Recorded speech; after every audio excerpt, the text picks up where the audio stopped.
અમેરિકાના પગલે ચાલી રહેલા કેનેડામાં ભારતીયો માટે વધી શકે છે મુશ્કેલી। ભારતીયોની સામૂહિક હકાલપટ્ટી માટે કામચલાઉ વિઝા રદ કરવા કેનેડાની સંસદમાં બિલ રજૂ કરાયું। કારની સરકારે સંસદમાં એક અનામત બિલ મારફત કામચલાઉ વિઝા રદ કરી હજારો ભારતીયોની ગમે ત્યારે સામૂહિક હકાલપટ્ટી કરવા માટેની શક્તિ માંગી છે। એટલું જ નહીં, આ બિલ મારફતે ભારતીયોને કાઢી મૂકવા માટે અમેરિકન એજન્સીઓની મદદ મેળવવાની પણ દરખાસ્ત કરાઈ। સૂચિત કાયદા હેઠળ કેનેડા સરકાર ભારત અને બાંગ્લાદેશમાંથી થતી બનાવટી અરજીઓને ઓળખીને તેને રદ કરવા માટે અમેરિકન સંસ્થા સાથે ભાગીદારી કરી શકે છે।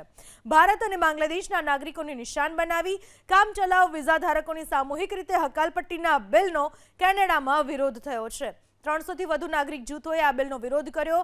ભારતીય નાગરિકો દ્વારા કેનેડામાં શરણ માંગતી અરજીઓમાં તીવ્ર વધારો થયો હોવાની કારની સરકાર કામચલાઉ વિઝા ધારકો વિરુદ્ધ બિલ લાવી હોવાનું મનાય છે।